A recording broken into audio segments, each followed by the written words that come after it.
नमस्कार, स्वागत है आप सभी का। डीडी न्यूज देख रहे हैं आप और सांकेतिक भाषा के इस खास बुलेटिन को लेकर हाजिर हूं मैं कृतिका और मेरे साथ है मेरी सहयोगी बीना, जो खबरों को सांकेतिक भाषा में आप तक पहुंचाएंगी। तो चलिए शुरुआत करते हैं हेडलाइंस के साथ। गृह मंत्री अमित शाह का छत्तीसगढ़ दौरा। आज रायपुर में आगामी विधानसभा चुनाव को लेकर करेंगे बैठक। प्रत्याशियों की दूसरी सूची पर कर सकते हैं विचार। विदेश मंत्री डॉक्टर एस जयशंकर अपनी अमेरिकी दौरे पर न्यूयॉर्क से पहुंचे वाशिंगटन। अमेरिकी विदेश मंत्री एंटनी ब्लिंकन के साथ करेंगे द्विपक्षीय बैठक। कई अन्य कार्यक्रमों में भी लेंगे हिस्सा।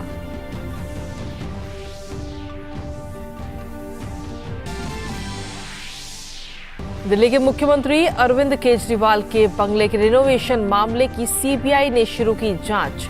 पीडब्ल्यूडी से मांगे निर्माण और सिफारिश से जुड़े हुए रिकॉर्ड।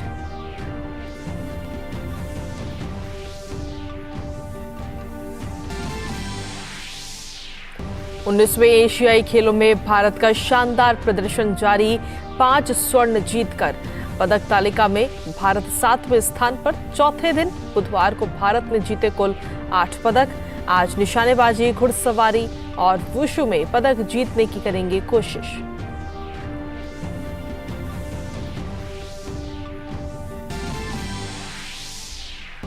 भारत ने ऑस्ट्रेलिया के खिलाफ 3 वनडे मैचों की सीरीज 2-1 से जीती। अंतिम वनडे में ऑस्ट्रेलिया को मिली 66 रनों से जीत। शानदार फॉर्म में चल रहे शुभमन गिल बने प्लेयर ऑफ द सीरीज।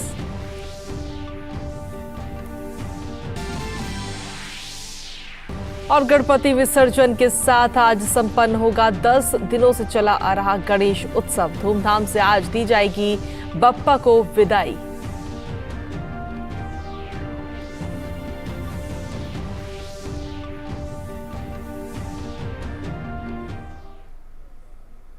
और हेडलाइंस के बाद चलिए अब खबरों में विस्तार से बात करेंगे। गृह मंत्री अमित शाह आज छत्तीसगढ़ के एक दिन के दौरे पर रायपुर पहुंचेंगे और वो राजस्थान के अपने दौरे के बाद सीधे रायपुर आज पहुंच रहे हैं। आज वो बीजेपी कार्यालय में विधानसभा चुनाव को लेकर बैठक भी लेंगे। वहीं पार्टी सूत्रों की माने तो बैठक में दूसरी सूची के प्रत्याशियों को लेकर मंथन किया जाएगा। बीजेपी ने अभी तक 21 विधानसभा के लिए अपने प्रत्याशियों की सूची जारी कर दी है और अन्य प्रत्याशियों के लिए भी जल्द ही सूची जारी की जाएगी। प्रदेश में चल रही परिवर्तन यात्रा का फीडबैक लेकर वो अब सियासी नब्ज टटोलेंगे और साथ ही उच्च स्तरीय बैठक भी लेंगे। वहीं देश की राष्ट्रपति द्रौपदी मुर्मू ने संसद के दोनों सदनों का सत्रावसान कर दिया है। संसद का 4 दिवसीय विशेष सत्र इसी महीने की 18 तारीख को शुरू हुआ था और 21 सितंबर को अनिश्चितकाल के लिए स्थगित कर दिया गया। हाल ही में संपन्न हुए विशेष सत्र में संसद ने ऐतिहासिक महिला आरक्षण अधिनियम पारित किया था। वहीं विदेश मंत्री डॉक्टर एस जयशंकर अपने अमेरिकी दौरे पर न्यूयॉर्क से वाशिंगटन डीसी पहुंचे। विदेश मंत्री डॉक्टर एस जयशंकर अमेरिकी वार्ताकारों के साथ द्विपक्षीय बैठक करेंगे। साथ ही अपने अमेरिकी समकक्ष एंटनी ब्लिंकन से मुलाकात भी करेंगे। इसके अलावा वो अमेरिकी प्रशासन के वरिष्ठ सदस्यों, अमेरिकी व्यापारिक नेताओं और थिंक टैंक के साथ भी चर्चा करेंगे। आर्ट ऑफ लिविंग द्वारा आयोजित 4थे विश्व संस्कृति महोत्सव को भी संबोधित करेंगे। एस जयशंकर की अमेरिकी यात्रा भारत और कनाडा के बीच राजनयिक विवाद और निज्जर की हत्या से जुड़े वाद विवाद के बीच हो रही है। इससे पहले विदेश मंत्री एस जयशंकर ने कनाडा में अलगाववादी समूहों, हिंसा और उग्रवाद से जुड़े संगठित अपराध पर चिंता जताई थी। उन्होंने ये भी कहा था कि कनाडा में राजनीतिक कारणों से इन मुद्दों को बने रहने दिया गया है। वहीं दिल्ली के मुख्यमंत्री अरविंद केजरीवाल के नए आधिकारिक आवास में रिनोवेशन को लेकर कथित गड़बड़ी और कदाचार पर सीबीआई ने प्राथमिक जांच अब शुरू कर दी है। सीबीआई ने दिल्ली सरकार के अज्ञात कर्मचारियों के खिलाफ प्राथमिक जांच का केस दर्ज किया है। प्राथमिक जांच आरोपों को तय करने का पहला कदम है और अगर सबूत मिलते हैं तो इसके बाद रेगुलर एफआईआर के साथ जांच आगे बढ़ाई जा सकती है। वहीं सीबीआई की एंटी करप्शन ब्रांच ने निर्माण से संबंधित मंजूरी और सिफारिश से जुड़े हुए रिकॉर्ड को पीडब्ल्यूडी विभाग से मांगा है। इसमें टेंडर दस्तावेज, कॉन्ट्रैक्टर की ओर से लगाई गई बोली, इमारत की योजना की मंजूरी और इन कामों को कराए जाने के आवेदन शामिल हैं। वहीं सर्वोच्च न्यायालय ने सभी अदालतों, न्यायाधिकरणों और अर्ध न्यायिक निकायों को HIV अधिनियम की धारा 34(2) के अंतर्गत HIV संक्रमित व्यक्तियों से संबंधित मामलों के शीघ्र निपटारे को प्राथमिकता देने का निर्देश दिया है। न्यायालय ने वायुसेना के एक पूर्व अधिकारी के मुआवजे के दावे को नामंजूर करने के राष्ट्रीय उपभोक्ता विवाद निवारण आयोग के फैसले के खिलाफ अपील पर ये निर्देश दिए हैं। वहीं केंद्रीय स्वास्थ्य मंत्री मनसुख मांडविया ने देश भर में डेंगू के मरीजों की संख्या बढ़ने के बीच डेंगू की रोकथाम और प्रबंधन के लिए सार्वजनिक स्वास्थ्य प्रणाली की तैयारियों की समीक्षा के लिए कल एक उच्च स्तरीय बैठक की अध्यक्षता की। इस बैठक में उन्हें डेंगू की स्थिति से अवगत कराया गया। उन्होंने अधिकारियों को डेंगू की रोकथाम और प्रबंधन उपायों को मजबूत करने के लिए पूरी तरह से तैयार रहने का भी निर्देश दिए हैं। डॉक्टर मांडविया ने बताया कि केंद्र ने स्क्रीनिंग किट के लिए राज्यों को सभी आवश्यक सहायता प्रदान की है। साथ ही उन्होंने कहा कि स्वास्थ्य कर्मियों को भी प्रशिक्षित किया गया है। और खबरों का सिलसिला बुलेटिन में लगातार जारी, लेकिन वक्त एक छोटे से ब्रेक का। आप बने रहिए हमारे साथ। मैं क्या जी, सब जानते हैं, जहां दिखे मारियो, अपना समझ के खा लियो। थिंक IIT, थिंक विद्या मंदिर, थिंक IIT, थिंक विद्या मंदिर, थिंक IIT, थिंक विद्या मंदिर। माननीय प्रधानमंत्री जी की अगुवाई में और देश के जाने माने लोगों के साथ स्वच्छता की इस मुहिम में योगदान करें। एक साथ मिलकर करते हैं साफ अपने गली और मोहल्ले को। पूजा घरों से लेकर विद्यालय तक, रेलवे स्टेशन से लेकर सड़कों तक अपनी धरोहरों का मान बढ़ाते हैं। कचरे से पर्यावरण को बचाते हैं, स्वच्छता से समृद्धि लाते हैं। 1 तारीख को अपने घर के आसपास होने वाले स्वच्छता के कार्यक्रमों की जानकारी और उसमें भाग लेने के लिए स्वच्छताहीसेवा.com पर जाएं और #स्वच्छ भारत के साथ अपने फोटो और वीडियोस अपलोड करें ताकि पूरा देश बने स्वच्छ। और यही तो होगी 2 अक्टूबर पर गांधी जी को हमारी सच्ची श्रद्धांजलि। 1 अक्टूबर को 1 घंटे के लिए सुबह 10 बजे से स्वच्छता के लिए करें श्रमदान। होंगे बच्चे स्वस्थ, भले फूलेगा बचपन, इन्हें पिलाओ मुगली घुट्टी 555। शेयर मार्केट में इन्वेस्ट करें, गारंटीड रिटर्न से लाखों कमाएं। ये लिमिटेड ऑफर सिर्फ आपके लिए। नागिन की आंख में कैमरा फिट होता है। तुम भी क्या बकवास में यकीन करती हो? आप भी तो वही कर रहे हो पापा। शेयर मार्केट में कोई गारंटीड रिटर्न्स का वादा नहीं कर सकता। ऐसा कोई मैसेज, मेल या एड दिखे तो समझिए गलत है। ऐसे स्कीम निवेशक के साथ धोखा है और कानूनन अपराध भी। कितनी बार तो समझाया आपको।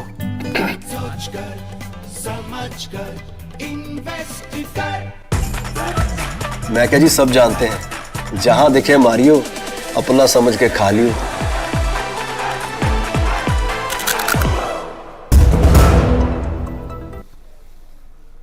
और ब्रेक के बाद एक बार फिर से स्वागत है आप सभी का। 28 सितंबर 1907 को जिला लायलपुर के गांव बावली में जन्मे शहीद आजम भगत सिंह की आज 116वीं जयंती है। देश की आज़ादी के लिए लड़ते हुए भगत सिंह, राजगुरु और सुखदेव को ब्रिटिश हुकूमत ने फांसी से लटका दिया था। भगत सिंह और उनके साथियों ने हंसते हंसते फांसी के फंदे को चूमा और इनकलाब जिंदाबाद का नारा बुलंद कर दिया। और अब बात करते हैं अंतर्राष्ट्रीय खबरों की। कनाडा की संसद में एक पूर्व नाजी सैनिक के सम्मान के मामले में स्पीकर के इस्तीफे के बाद प्रधानमंत्री जस्टिन ट्रूडो ने माफी मांगी। उन्होंने कहा कि इस गलती से संसद और कनाडा की बदनामी हुई है और इसके लिए उन्हें खेद है। 98 साल के यारोस्लाव वोहंका नाम के सैनिक द्वितीय विश्व युद्ध के दौरान हिटलर की नाजी सेना के उस यूनिट में शामिल था जिसने यहूदियों और रूसी जनता पर अत्याचार किए थे। रूस ने कनाडा की संसद से नाजीवाद की निंदा करने की भी मांग की है। प्रधानमंत्री जस्टिन ट्रूडो ने कहा था कि द्वितीय विश्व युद्ध के दौरान नाजियों के लिए लड़ने वाले यूक्रेन के एक पूर्व सैनिक का कीव के नेता की यात्रा के दौरान खड़े होकर अभिवादन करना शर्मनाक है। प्रधानमंत्री जस्टिन ट्रूडो ने कहा कि इस तरह की घटना को स्वीकार नहीं किया जा सकता। और बुलेटिन में आगे बढ़ते हुए अब बात खेलों की करते हैं। दरअसल 19वें एशियाई खेलों में भारत का शानदार प्रदर्शन लगातार जारी है, जहां भारतीय खिलाड़ी आज कई खेलों में पदक के लिए दावेदारी पेश करते नजर आएंगे। निशानेबाजी में अब तक शानदार प्रदर्शन करने वाले भारतीय दल से आज भी एक पदक की उम्मीद होगी। भारतीय खिलाड़ी 10 मीटर एयर पिस्टल और स्कीट के मिश्रित वर्ग में निशाना साधते हुए नजर आएंगे। इसके अलावा वुशु में पदक पक्का कर चुकी रोशिबिना नाओरेम देवी महिलाओं के 60 किलोग्राम वर्ग का फाइनल खेलेंगी। वहीं घुड़सवारी में शेष व्यक्तिगत फ्री स्टाइल राउंड का फाइनल भी खेला जाएगा। इसके अलावा मुक्केबाजी, बैडमिंटन, स्क्वैश और गोल्फ में भी भारतीय खिलाड़ी जोर आजमाइश करते नजर आएंगे। बता दें कि भारत ने अब तक 5 स्वर्ण सहित कुल 22 पदक जीतकर खेलों के अंक तालिका में 7वां स्थान अपना बरकरार रखा है। वहीं भारत ने ऑस्ट्रेलिया के खिलाफ 3 वनडे मैचों की सीरीज 2-1 से जीत ली है। कल राजकोट में खेले गए अंतिम वनडे में ऑस्ट्रेलिया ने मेजबान टीम को 66 रनों से हरा दिया। पहले बल्लेबाजी करते हुए ऑस्ट्रेलियाई टीम ने भारत के सामने 353 रनों का विशाल लक्ष्य रखा था। जवाब में भारतीय टीम 286 रन बनाकर ऑल आउट हो गई। ऑस्ट्रेलिया की ओर से 4 बल्लेबाजों ने अर्धशतकीय पारियां खेली। मिचेल मार्श ने सर्वाधिक 96 रनों की पारी खेली, तो वहीं भारत की ओर से जसप्रीत बुमराह ने 3 विकेट चटकाए, जबकि कुलदीप यादव ने 2 विकेट लिए। भारत की ओर से रोहित शर्मा और विराट कोहली ने अर्धशतकीय पारियां खेली। वहीं ऑस्ट्रेलिया की ओर से ग्लेन मैक्सवेल ने 4 विकेट झटके। 3 मैच की इस सीरीज को टीम इंडिया ने 2-1 से अपने नाम किया। इस मुकाबले में कप्तान रोहित शर्मा और विराट कोहली की वापसी हुई थी। और खबरों का सिलसिला लगातार जारी है। बुलेटिन में वक्त एक छोटे से ब्रेक का, आप देखते रहिए डीडी न्यूज। मैं क्या जी, सब जानते हैं, जहां दिखे मारियो अपना समझ के खा लियो। अर्जुन, एग्जाम्स में you made us really proud. अब आगे क्या सोचा है? पापा, मैंने आईआईटी जाना है और इंजीनियर बनना है। थिंक आईआईटी, थिंक विद्या मंदिर। बहुत हार्ड वर्क करते हो, मेरी तरह स्मार्ट वर्क करो। क्यों? लॉटरी लगी है? लॉटरी समझो, शेयर मार्केट की एक मस्त स्कीम में इन्वेस्ट कर रहा हूँ, गारंटीड हाई रिटर्न्स आएंगे। आपके गारंटीड हाई रिटर्न्स कोई करण अर्जुन नहीं है जो जरूर आएंगे। मतलब? बाबा, शेयर मार्केट में जोखिम होता है, कोई भी गारंटीड हाई रिटर्न्स का वादा नहीं कर सकता, ये गैर कानूनी है। अच्छा? हाँ। सोचकर समझकर इन्वेस्ट कर। और ब्रेक के बाद एक बार फिर से स्वागत है आप सभी का। आज देश भर में 10 दिनों से चल रहा गणेश उत्सव आज गणपति विसर्जन के साथ संपन्न हो जाएगा। गणपति बप्पा को आज अनंत चतुर्दशी के अवसर पर धूमधाम से विदाई दी जाएगी। गणेश जी को बुद्धि का अधिदेवता और विघ्नहर्ता माना जाता है। वहीं धार्मिक मान्यताओं के अनुसार अनंत चतुर्दशी पर भगवान श्री गणेश अपने लोक लौट जाते हैं। इसके साथ ही भक्तों की सारी परेशानी, संकट भी अपने साथ ले जाते हैं। विधि पूर्वक गणपति का विसर्जन करने से साल भर भक्तों के घर धन, सुख, समृद्धि बनी रहती है। और इसी के साथ आज ईद मिलाद उन नबी है। ये पैगंबर मोहम्मद के जन्मदिन के उपलक्ष्य में मनाया जाता है।